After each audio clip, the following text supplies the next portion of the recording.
Our American heroes. They come from every walk of life, from every branch of the military. Their courageous actions save lives, change the course of history. We honor those who have committed extraordinary acts of valor with the National Medal of Honor. The National Medal of Honor is our country's highest and most distinguished military award. The recipients have shown bravery over and above the call of duty. To commemorate the stories of these recipients, the National Medal of Honor Museum will be built in Arlington, Texas, and a monument placed on the Mall in Washington, D.C. The museum's Leadership Institute will educate the public on the values of integrity, sacrifice, patriotism, commitment, courage, and citizenship. The recipients' backstories are as different and varied as the recipients themselves. Their training, their units, their missions all serve to create the opportunity for their acts of bravery. Often overlooked in the stories is the important role of our American allies. Our allies provide a base for overseas operations. In recent years, the U.S. base at Al Udeid in Qatar has grown in importance to our security. Al Udeid not only serves as a base for the Qatari Air Force, it's also the largest U.S. base in the Middle East, housing over 11,000 military personnel and serving as the headquarters for the U.S. Central Command, overseeing operations in critical countries such as Iraq, Afghanistan, and Syria. The Qataris originally built the base at a cost of over $1 billion and recently committed another $1 billion to upgrade the facilities. Al Udeid has served as the evacuation point for multiple Medal of Honor recipients, including recent honorees such as Ty Carter, Clinton Romeshay, and William Swenson.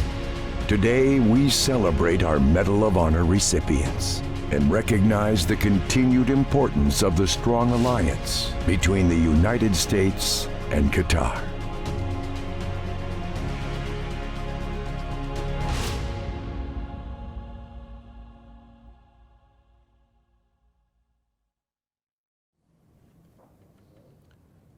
Hello, I am Ed Lengel, Chief Historian of the National Medal of Honor Museum, and welcome to the National Medal of Honor Museum Qatar Forum. The United States and Qatar have had a long history of cooperation as military allies. Official diplomatic relations began in 1972 after Qatar gained independence. Al Udeid Air Base in Qatar serves as a forward operating base for United States Central Command. The base has also played a vital role in several Medal of Honor actions. Today, our panelists will be looking at the strategic and military implications and importance of this great alliance between the United States and Qatar. I encourage our audience members online to submit questions as they're online, and we will be happy to address those toward the end of this forum. Now, I'd like to introduce our panelists, and after my introductions, they will provide their initial statements. We will begin with William D. Swenson, who, as a then captain, earned the Medal of Honor while serving as an embedded advisor to the Afghan National Border Police Task Force Phoenix in support of the 1st Battalion, 32nd Infantry Regiment, 3rd Brigade Combat Team, 10th Mountain Division, in Kunar Province in Afghanistan on September 8th, 2009. He was deployed once to Iraq and twice to Afghanistan. In the process, in the course of his service, he earned the Medal of Honor, also a Bronze Star and a Purple Heart. His service in the military has continued to the point he is now a lieutenant colonel. He has also received a master's degree in security studies from the Naval Postgraduate School in Monterey, California, and he serves on the board of directors of the National Medal of Honor Museum. Our next panelist, Jack Jacobs, entered the United States Army in 1966 as a second lieutenant and served as a platoon leader for the 82nd Airborne Division and also in the course of his career as executive officer of an infantry battalion in the 7th Infantry Division, and also commanded the 4th Battalion of the 10th Infantry Division, and retired from the military with the rank of colonel, having served 2 tours of duty in Vietnam and earned 3 Bronze Stars, 2 Silver Stars, and the Medal of Honor. He has served on the faculty of the United States Military Academy, where he was chair of Humanities and Public Affairs, and is currently a senior fellow. He is also taught at the National War College. He is an on-air military analyst for NBC Nightly News, and he also serves on the board of directors of the National Medal of Honor Museum. Our next panelist, Christopher Miller, has served as Acting Secretary of Defense from November 2020 until January 2021. Previously in 2020, he performed the duties of the Assistant Secretary of Defense for Special Operations, Low Intensity Conflict. He has also previously served as a Deputy Assistant Secretary of Defense for Special Operations and Combating Terrorism. From March 2018 to December 2018, Mr. Miller served as a Special Assistant to the President and Senior Director for Counterterrorism and Transnational Threats at the National Security Council. Mr. Miller was commissioned an infantry officer in 1987 through ROTC with a Bachelor of Arts in History from the George Washington University. He began his military career as an enlisted infantryman in the Army Reserve in 1983, also served in the District of Columbia National Guard as a military policeman.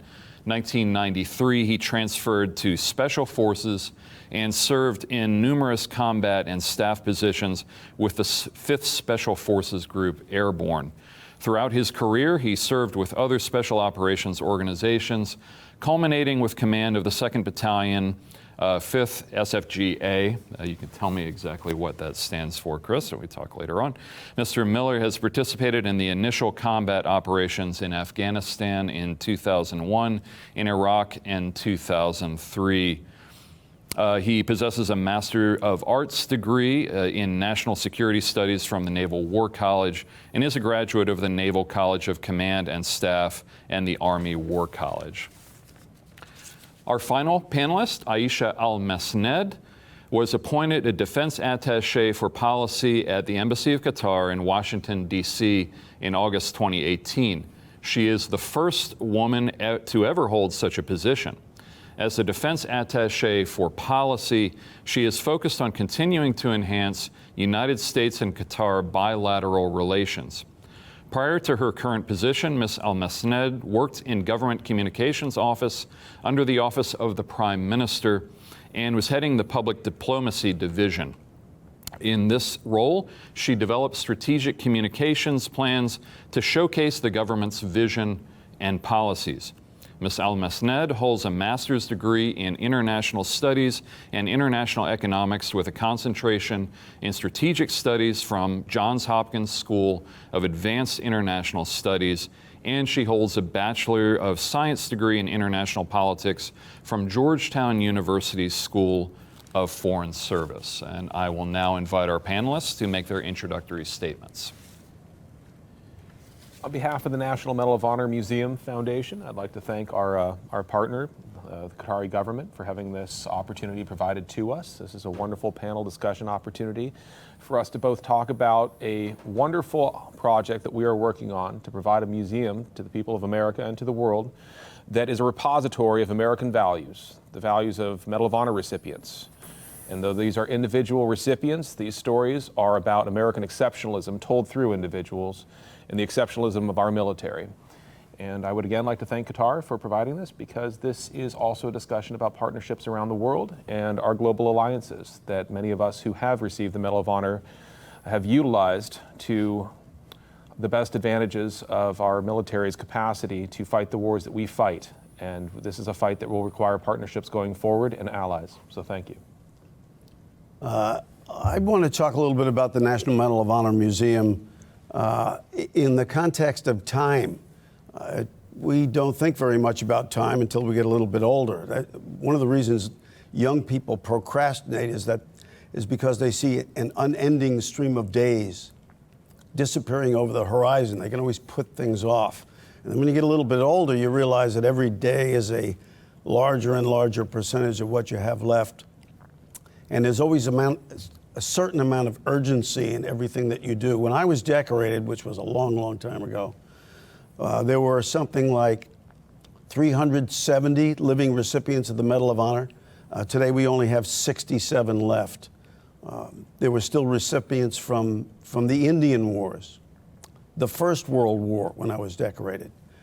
There was a living recipient from the Boxer Rebellion, a man who charged the Citadel at Beijing in 1900. Well, they're all gone.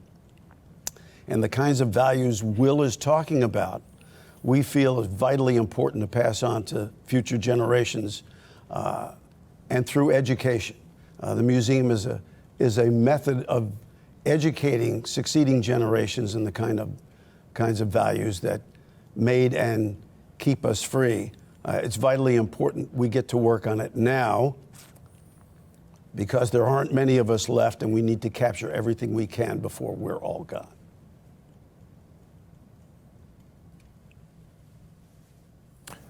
Hello, I'm really not worthy of being on this stage with such an esteemed group. I was really privileged last night to be with Ambassador Michel, the ambassador of Qatar, held a wonderful dinner, and General Brady was there. And the last time I saw General Brady was 37 years ago when he commissioned my ROTC class at Georgetown University, and he gave a leadership speech. And normally at those things, as we know, you can't remember who spoke at your high school graduation, college graduation, or whatever. But he gave a talk about leadership, about courage, about sacrifice, about integrity that stuck with me. Fast forward to 2010, I'm at my first tour at the Pentagon, and it's a new culture, and I was a little bit lost because of the bureaucracy and the incentive system. And I saw a book at Borders, which is no longer with us, and it was by Colonel Jacobs, and it was entitled If Not Now, When? And Colonel, I read that book, and it put steel in my spine, and it gave me a reason to continue because I was in a kind of dark place thinking about leaving the service. And then to meet Will last night, the other Colonel, Colonel Swenson, and we have some common experiences in Kunar Province and Korengal Valley and whatnot. And Will, I just want to highlight, I can't imagine how heavy the burden is of wearing that medal. And you represent my generation and our veterans, and you do it with dignity and decency and empathy. And I just wanted to thank you and highlight all that you're doing. But most importantly, thanks for coming back into the service. You had a small break in service, and to have you on active duty serving as a coach, teach, mentor, and an example for the future generation, I just want to, as a former Army officer, and enlistment, I just want to thank you for that. And I really think the most interesting part of this whole thing is the character-driven leadership, which is kind of one of the themes of the museum and what we're going forward on. And I think America's ready, America needs it, but more importantly, the world needs it. And I'll talk more about this unbelievable relationship our country has with Qatar in a moment. But thanks for having me, and I'm really just not worthy of being part of this. Oh, thank you, Chris. Thank you, Mr. Langell. It's a pleasure and an honor to share this platform with such distinguished company, and of course in support of such a worthy enterprise. I'm here today because of a far-sighted decision the former Emir of Qatar, Sheikh Hamad bin Khalifa Al Thani, the father of our current Emir, made in 1996. That was after the first Gulf War, when the United States military was looking for a new home for its forward base of operations in the Middle East.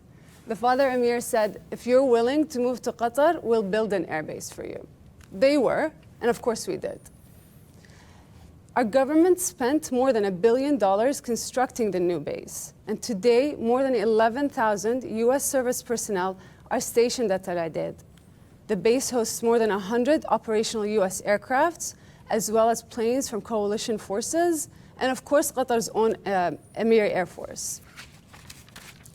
Through the years, while Al-Udeid has maintained its role as America's forward base of operations in the Middle East and a symbol of America's commitment to the region, it has also supported the interests of America's allies. Indeed, when our own sovereignty was challenged in 2017, we were very grateful for America's military presence at Al-Udeid and for America's diplomatic support. And today, with the continuing threats to America's interests from Afghanistan to Syria, Yemen, Iran, and throughout the Middle East, I think we can all agree that the strategic and military partnership between the United States and Qatar remains of vital importance to both our nations. But I also think it's worth pointing out that America and Qatar share more than just the strategic and military priorities. Like the US, we believe that diplomacy should always be considered before the use of military force. And like the US, we believe that multilateralism, gathering the support of partners and allies, is preferable to a go-it-alone approach to managing conflict. And in keeping with these shared values, Qatar has been a steadfast US ally since our nation's founding in 1971. And significantly, we signed a defense cooperation agreement with the US in 1992, which has been regularly expanded over the past 3 decades. And under the leadership of Qatar's Emir, His Highness Sheikh Tamim bin Hamad Al Thani, and with the support of my boss, His Excellency Dr. Khalid bin Mohammed Al Atiyah, Qatar's Deputy Prime Minister and Minister of State for Defense Affairs, we've continued to invest generously in the build-up and development of Al-Udeid, and of course in our strategic partnership with the United States. But let me circle back to our purpose here today.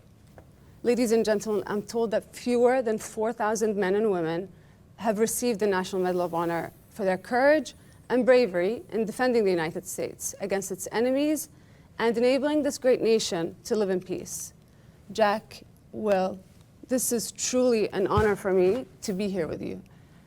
And as America's most reliable and trustworthy ally in the Middle East, we Qataris are honored to be your partners and pleased to have the opportunity to help honor those who have served the cause of peace and freedom so nobly.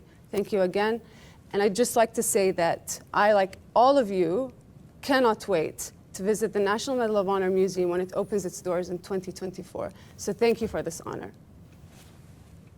Thank you. And now some remarks from General Patrick Brady. Before we get to why this museum is so important, let me say that it's a pleasure to be with you. While I was on active duty, I spent approximately 10 years of my career working in the reserve, one of the most exciting periods of my career. Now, the beautiful thing about having this medal is it doesn't make us special, but it allows us to do special things. And over the years since I've been a member of the society, I think the most special thing that we have ever done as a society is to build this museum.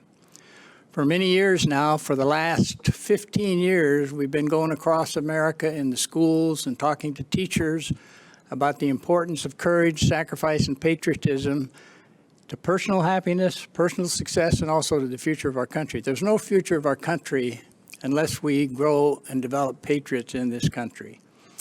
The museum is going to be unique because it will take valor, which this medal symbolizes, to teach values. It's a symbol. Symbols come from the Greek word meaning half token, which when joined with the other half represents something above and beyond itself. American flag, the other half token of the American flag, the Constitution, Declaration. You desecrate the American flag, you desecrate the foundation of our country. Even a wedding ring is a symbol. The other half token of that, of course, is love and happiness and all that goes with it. So we're going to use this medal as a training aid in our museum to teach young people the importance of valor, courage, sacrifice, and patriotism, not just in combat, but in their civilian life. Valor is finite. What goes on in combat is quick and over, finite. Values are infinite, and they're the most important things in our society. So that'll make this museum very, very unique among all the museums in the world. We'll take vignettes from Medal of Honor recipients, For example, a story I always tell to emphasize the importance of patriotism in America is about a black soldier in Vietnam. His name was Webster Anderson. He was an artillery officer, artillery NCO on top of an outpost during a tropical storm when his unit was overrun by the communists. The initial attack, they pretty much took off both of Webster's legs. He kept fighting. They attacked again, threw a hand grenade into his position. He caught the hand grenade, and when he was throwing it clear of his men, pretty much took off his arm. I flew in that night, and I picked up what was left of Webster and the wounded men in his unit, took them to the hospital. Amazingly, Webster lived, but he also earned the Medal of Honor. And he and I became very, very close friends. And we would go across this country talking to young people in the School of America, teaching the values of the medal, courage, sacrifice, and patriotism. And we were in a school in Oklahoma one day, the home of artillery, and a young kid raised his hand and he said, "Mr. Anderson, knowing what you know now, that it would cost you 2 legs and 1 arm, would you do it over again?" And Webster raised his good arm and he says, "Kid, I only got 1 arm left, but my country can have it any time they want." And so we'll use vignettes, stories like Webster Anderson, to teach these young people the importance of patriotism in this country and what it really means. Welcome back to the National Medal of Honor Museum's Qatar Forum. I'm Dr. Ed Lengel, and I'm now introducing a panel discussion to look over some elements of the importance of this alliance in history and in alliances generally for the United States, and even to the awarding of the National Medal of Honor. We'll start with you, Chris. Can you give us some sense from the American perspective of the importance of this alliance with Qatar? How much time do we have, Doctor? Because I could probably go for about 35 minutes. Thanks for the question. The courage, sacrifice, commitment, integrity, citizenship, patriotism, that's what these gentlemen and recipients represent. And those aren't American ideals, they're kind of universal values. And I was absolutely not surprised at all to learn that the nation of Qatar is the principal international sponsor and partner in this effort.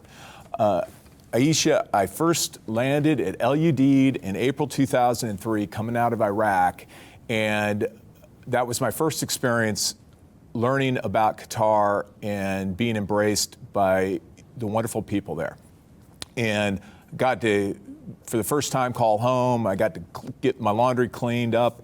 There was, don't tell the Emir this, but at the time at El Udeid, you could drink 2 beers an evening. But of course, the young kids, they had vouchers, and the young kids, they had Xerox machines. I was like, clearly some officers came up with this idea, and they would Xerox them, and a wonderful young private first class said, "Hey, sir, you probably need a couple more than just 2. The next time, my next experience, I've been to, of course, El Udeid numerous times, which is, you brought up the example of the partnership. But I don't think you did justice to how profound our relationship is with Qatar. And it's a partnership unlike anything I've seen in the region and in the world. And in previous jobs, as I continued through government, there was no greater partner dealing with trying to recover American hostages, fight our common enemies of terrorism, and then more than importantly than that is you brought up multilateralism and the importance that in this world, we just can't go it alone. So it didn't surprise me for a moment that Qatar is taking the lead for this. And I know the relationship is just going to continue to improve. And if you could pass on to the foreign minister and Dr. Khalid, the Minister of Defense, and of course the ambassador, who has a wonderful team of which you represent. Thanks, and this is going to continue. I can't think of a better partnership for humanity and taking these values that we all have in common. And this is going to be exciting. I think this is transformative of what you all are doing here. And I think, so thanks for your continued commitment and partnership with America. Thank you, Chris. Thank you. Thank you, Chris. Aisha, in your wonderful opening remarks, you gave some survey of the different elements of why this alliance is important to your nation and to your people. Can you elaborate on that a little bit more on how important now that alliance is with the United States? Of course. Well, first of all, thank you, Chris, for all the wonderful things that you said. And you're absolutely right about this partnership. This is just a natural partnership for both Qatar and the United States in supporting something this important for our troops. They're universal values, and we want to set an example for the region and for everybody around the world about the importance of these values, as well as the partnership with the United States. As far as how we work together, we understand the United States has emerging threats and need to shift and look elsewhere, wherever anything that threatens their national security.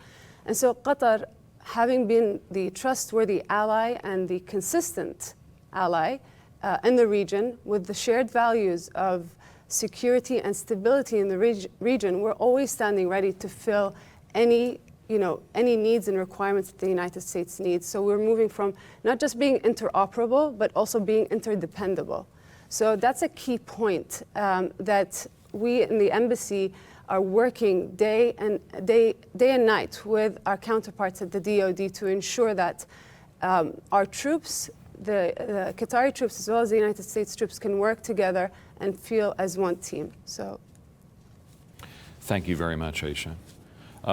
Jack, we'll go to you next. Having taught and continuing to be a senior fellow at West Point and having taught at the National War College, you work with cadets there who were learning about the history of the United States and current security and military operations. How important and how do you teach the importance of alliances to our young up-and-coming officers of our military? Well, having alliances, the importance of it seems intuitively obvious to the casual observer, but a lot of people forget about that, especially in a country like the United States, because we seem to ourselves to be formidable using every instrument of foreign policy, economic, diplomatic, and particularly military. But if you take a look at history, you realize that, in fact, any nation state that tries to go it alone inevitably fails. And so it's not surprising that we have the kind of relationship with Qatar that we do. We have a congruence of national security interests, both worldwide and in the region. And it makes it much easier for not just our two countries, but others who share our values in the region to accomplish our national security objectives using all three instruments of foreign policy. So the lesson here is that if you have friends, everything becomes much easier. Trying to go it alone never works, Ed. Thank you, Jack. Now we'll go to you, Will, from looking at it both from your personal experience, but also from what you've seen and witnessed in your studies at the Naval Postgraduate School, say over the past 10 to 15 years, how has the alliance worked on the ground, in the air, with Qatar? Well, as Jack was saying, the necessity of alliances in the 21st century is growing only more prominent. There's a democratization of security and political needs across the world that mean that the partnerships that we have to be voluntary, they have to be mutually respectful, and they have to achieve a common goal. And with our two nations, our common goals have aligned with the development of security in the Middle East and beyond the Middle East to ensure that our respective nations are safe and that our respective goals as individual nations with sovereignty and our own autonomy are respected. With our relationship specifically with Qatar, they have been instrumental in the global war on terror. They've been instrumental in a number of our equities that we've had that have not been public, and they've been in the background diplomatically extraordinarily prominent in many of our goals that we are not necessarily the expert in all facets of diplomacy. And that's where the partnerships truly come in. It's the soft power. It's having the friends that understand how to articulate your message to an audience that we don't necessarily know how to speak with. So it's a partnership that is necessary. It's a partnership that has to be equal, and it's a partnership that will be enduring. Thank you, Will. Let me throw this back now to Chris and Aisha for the next stage of the discussion. Have there been challenges, so we'll start with you, Chris, from the American point of view to this alliance, particular challenges that you've had to overcome in the difficult circumstances of this current world, say over the past decade? Have there been challenges? How have they been overcome for this alliance to work as effectively as it is right now? Well, I have no internal audit, so I'll just say what's on my mind. And yeah, there have been challenges, and the challenge is it's a very complicated region that Aisha lives in, and in Qatar, and there were some issues with there was a rift, and there was some misperception about the role that Qatar plays in the world. And your foreign minister described it best. He goes, "We see ourselves as Geneva. We will talk with everyone because this is about peace. This is about stability in the region. So, of course, we are going to talk to all of the people involved in these problems." And I think that was misperceived by many, and perhaps maybe even contorted by some with political or strategic motivations that weren't in alignment. So I take it upon myself to make sure that we talk truth about this and educate people that, and I can completely see Qatar filling that role as an interlocutor in the region that has enormous contacts throughout the world. And we talked earlier about the importance of having friends and allies. So I think there has been a misperception. Fortunately, it seems that things are returning to a degree of normalcy and predictability. So I was always just a huge supporter of continuing to engage with everyone in the world, because this, at the end of the day, this is just about, bringing stability and peace to a region and to the world. So yeah, I think there were some misperceptions in the past that were probably amplified by some people with different motivations. Thanks, Chris. And Aisha, from the Qatari point of view, what challenges have you seen? Well, I'd have to agree with Chris and everything that he just said. We're asked, quite often the United States will ask us to do a lot of things that, just as Will said, we may not be able to talk about publicly, but are crucial and instrumental for the national security and stability of the region.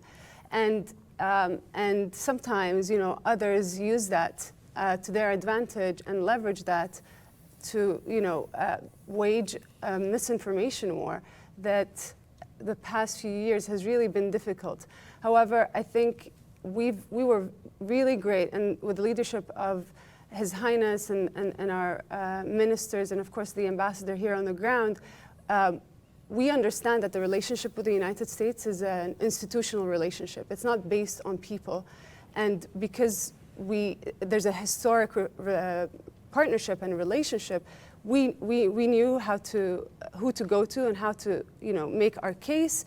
And eventually the people who knew all about all the things, the conversations that we've had, whether it be with the Taliban or Gaza or even in Syria, they understood, and things are going back to normal, just as Chris said. So it was a challenging time. We're over it now, and we're looking ahead, and we'll continue to look ahead.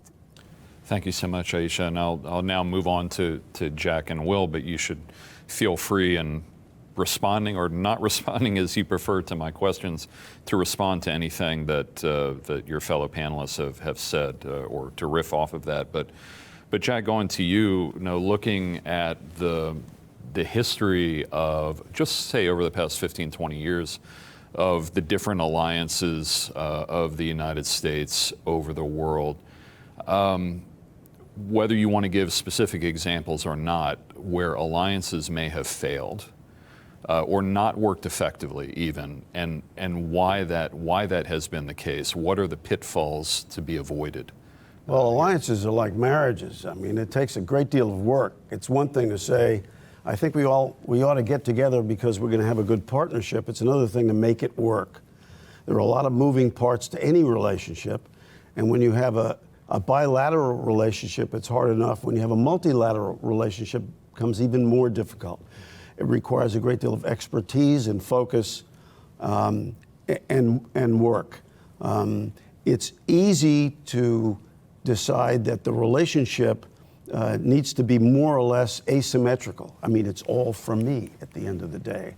I'm engaged with these other people because I'm trying to achieve my objectives without recognizing that the reason you're in the relationship in the first place is that you share objectives, peace and security, particularly in a fragmented region like the Middle East.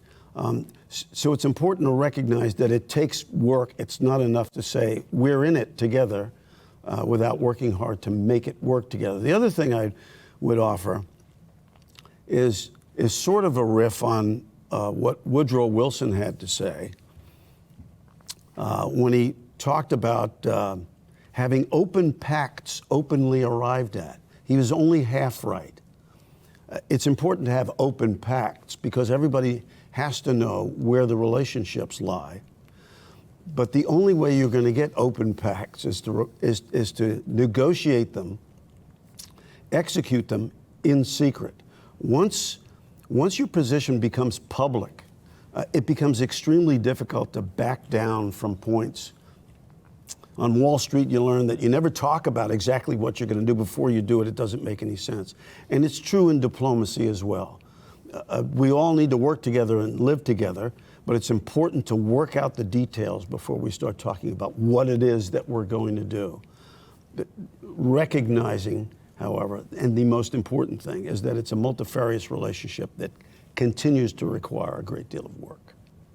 Thank you. Any thoughts on that, Will, or things from your perspective where you may have seen or studied cases where alliances did not work effectively and why?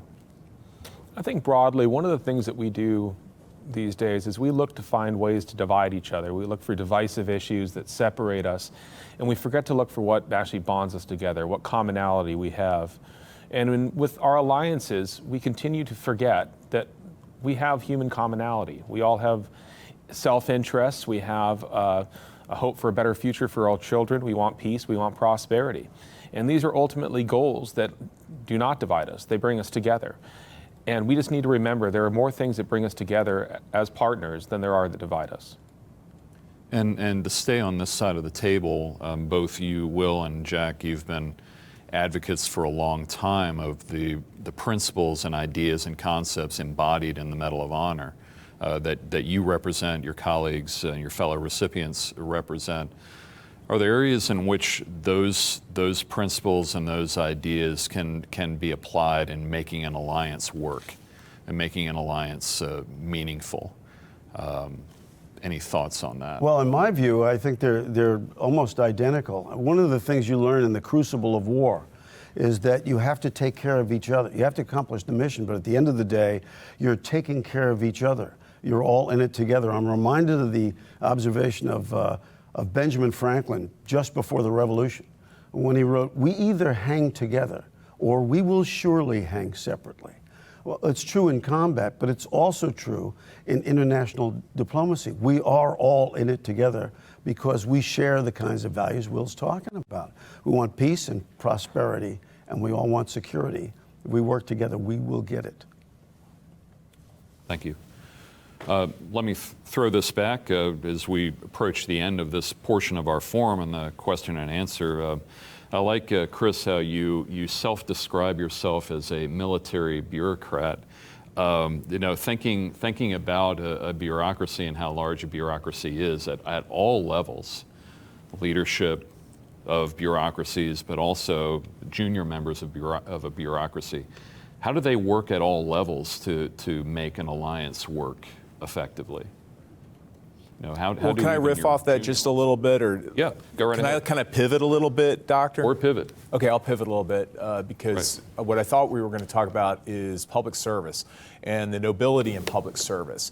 And we are just blessed in the United States, and I know in Qatar as well, because of course I've been out there meeting with your leadership many, many times, and I look forward to going back, is we are blessed with some enormously talented young people that care about, peace, prosperity. And what I find so amazing is there's a degree of empathy right now and that's what I'm so excited about being part of this, is because I really think that that's part of what we're talking about with what these gentlemen represent, is the future, and making sure that we have a structure in place and a place that embraces selfless service and public service. So it all comes down to people. And the better educated, the more experience they have, I'm all about investing in the soft skills as opposed to maybe other things, large weapon systems or whatnot. So it all comes down to the people. And we have enormously capable folks, and that's why I think this Leadership Institute is so remarkable and will create, that's the legacy, I think, of what you gentlemen are probably, I don't mean to speak for you, but is really, really important that this continues on. Thank you, Chris. And now some remarks from Mayor Jeff Williams. What an opportunity. The National Medal of Honor Museum, America's next treasure. An opportunity for us to be able to share with the world the 3,500 inspiring stories of the Medal of Honor recipients, stories of valor that will inspire others to adopt the characteristics of these Medal of Honor recipients. And of course, those values include leadership, character, courage, sacrifice, commitment, citizenship, patriotism, and teamwork. All values that the world needs. And of course, now we are beginning the start of the Leadership Institute. And we are gathering partners from all over the world, and we are very grateful to the partner of Qatar and their interest here and their value in helping us.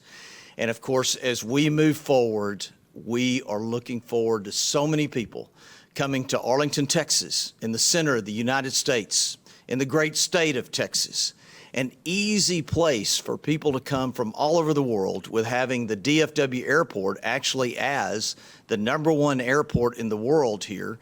And so we want everyone to be able to come and experience the opportunities. And then, of course, in the Leadership Institute, we will be featuring these 3,500 inspiring stories, but we also have living Medal of Honor recipients that will be there to tell their story. And we've seen it time and time again, these living recipients there, whenever they start telling their story, they gain the attention of whether it be a second grader or a 75-year-old. They all listen. It also passes all bounds of ethnicity, all walks of life. People are inspired by these stories. And so consequently, that will be the foundation of the Leadership Institute that will be geared to help people in all walks of life, to be able to have many tentacles, to be able to help people in business, to be able to help people that are working in nonprofits, potential elected officials, world leaders that will be able to come there, and especially our young people and our youth. Well, stay tuned, because we are beginning a journey that is going to change not only America, but the world here at the National Medal of Honor Museum, and especially the Leadership Institute. Welcome back to the National Medal of Honor Museum's Qatar Forum. I'm Dr. Ed Lengel, and we now continue our discussion with some questions from our audience. And we will begin with this one, which I'll pitch over to Will and Jack. The Medal of Honor Leadership Institute will feature programming like this one. Why is sharing the values of the medal so important? The National Medal of Honor Museum is going to be a repository of 3,000 plus stories of American exceptionalism and American valor in combat. But these are acts that are representative of who we are as a nation and what our character is. And in such, this is a living museum. These stories are a living entity that belong to all of us, and they need to be told. With our Leadership Institute, what we will have the opportunity to do is project the values that every Medal of Honor recipient holds, and every American holds as well. But this is our opportunity to articulate to the American people what those values are. School children have always been a venue for us to speak to. They are our future, and they are a receptive audience. And to look into their eyes and see these stories resonate with them is a very impressive thing to see. But we also have the opportunity to extend this out to the corporate world as well as to our leadership in government. So our Leadership Institute will have an outsized ability to tell these living stories and to tell every American what they hold inside of them and how to achieve what citizenship is in this country. Thank you. Any thoughts on that, Jack? Well, the only thing I'll add is to emphasize something that Will said about this being basically an educational enterprise.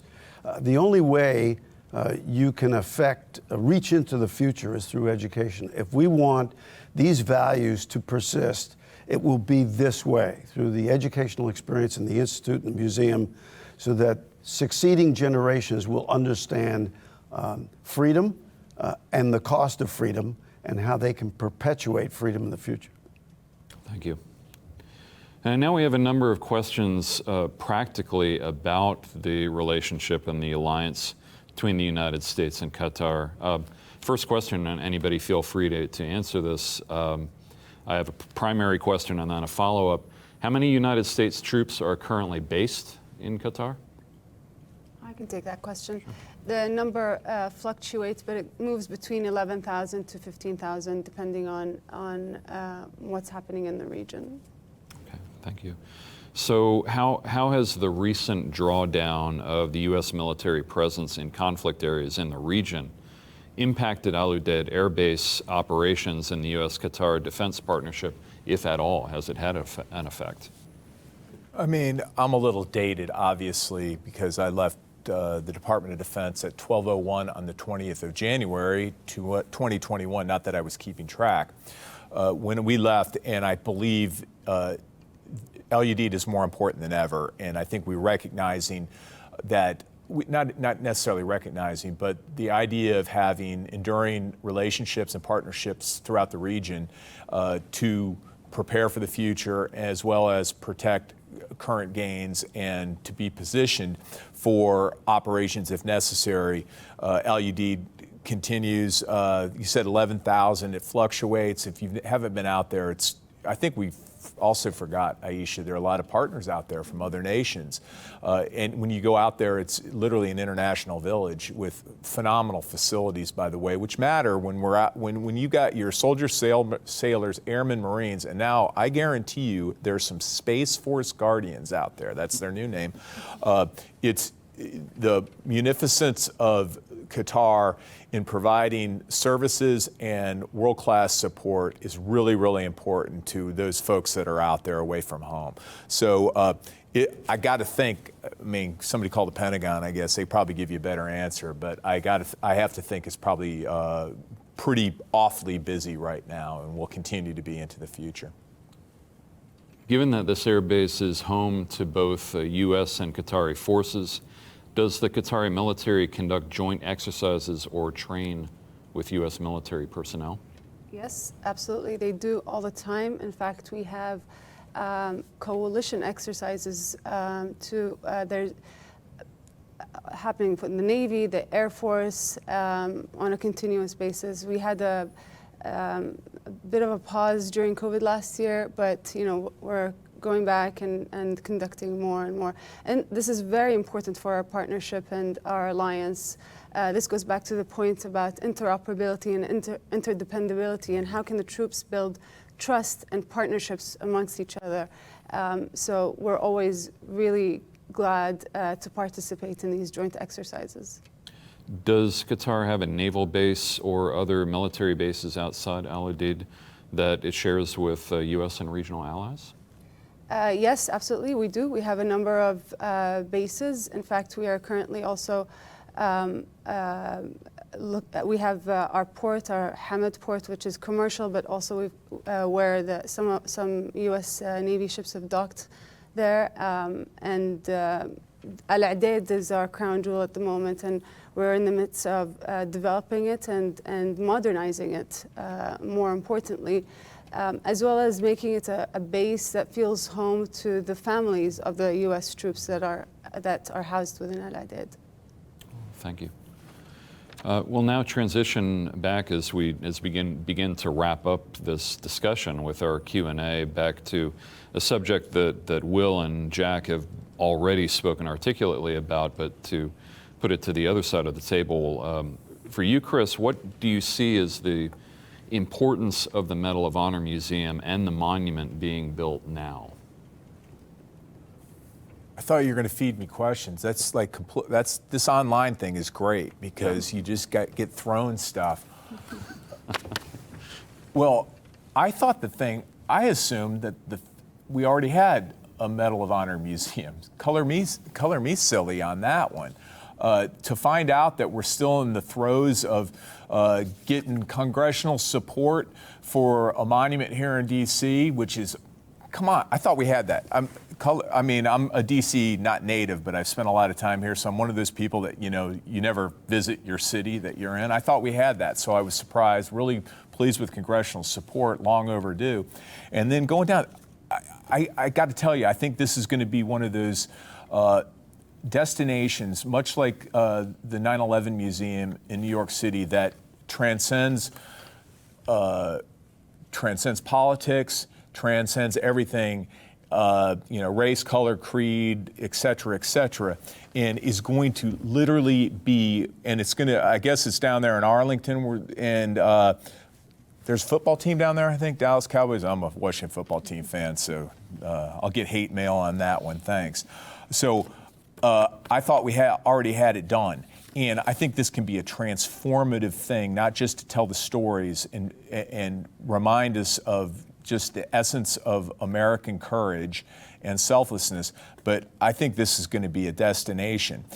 I'd just like to say, you guys can't do the pitch. I'll do the pitch. I don't care. I mean, give. And it doesn't mean give money. If you got money, please, we're all about that. But go to the website, learn. Go ahead and think about sacrifice and use this as an opportunity to reestablish those bonds of collegiality and citizenship that are frayed right now. Let's just be honest. So I think this is a transformative opportunity for America. And I just, maybe I'm being hyperbolic, but I don't think I am. I think this is what America needs right now. And I said, let's get going on this. Let's move faster. And I know there's a very aggressive plan to get moving on this thing. Thanks for leading. The Qataris are taking the lead as an international partner. And so please pass back. I already said it once, but please pass back to Doha our really sincere thanks on what you all are doing. And share with your friends and family. I'm selfless. I'm just like, let's go. Let's get moving on this thing. So thanks for including me and giving me that question. I might add to Chris's comments. I mean, these are values. May I have the folder, please? These values are universal. These are things that, you can apply. They're global. Everybody can apply them to every aspect of their life. Courage, sacrifice, commitment, integrity, citizenship, patriotism. Those are values that everybody wants to see in their children and their future generations. And what better way to learn these values than the recipients of the Medal of Honor. And of course, we are honored to be partners in this. It's a natural thing for us to support such a, it's an amazing initiative. And like you, I actually thought there was something like that, a museum to honor the recipients. So thank you for allowing us to be partners, and thank you for inviting us to speak here and be a part of this and honor everybody. But I cannot emphasize enough the importance of these values that are applied by everybody and should be applied in their daily lives. Thank you, Aisha. Jack and then Will, would you like to share any final thoughts or observations? Well, the thing about the Medal of Honor Museum, it should be clear, is not just about the Medal of Honor. It's about the United States and its relationship with others in the international arena. If you think about all the people Americans who fought in combat and performed valiantly and nobody saw it, or people saw it and they themselves were killed and there were no witnesses left, or there were witnesses and it got written up, but either accidentally or in some cases on purpose, the paperwork was lost. And you realize that we recipients all say the same thing about our awards. We don't wear it for ourselves. We wear it for all those who can't. This museum is about America, not just about the Medal of Honor. Thank you. When we look at recipients, we see a diminishing asset of 67 living recipients who are being ambassadors of American values and trying to reach out to a country that is divided and trying to bring us together on something we can all agree on, our exceptionalism and what binds us as a country. But this diminishing asset one day may not have that voice, which is the importance of this museum, as it is a repository of our values. And as much as we don't want to see any more recipients be granted this award, because that results in loss, that results in fighting, only the dead have seen the end of war, so we likely will see new recipients. But this is a chance for us as a nation to do something when we still have a body of individuals who have served on behalf of this country, whose real only act of valor was raising their right hand and saying that they would stand to defend this nation, the same as every one of our other service members. And we need to get that message out, that that is who we are. Embodied in each and every single one of us are these values. Thank you. Will Swenson, Jack Jacobs, Aisha El-Masned, and Christopher Miller. This has been a fantastic conversation, a fantastic forum, and this concludes our remarks.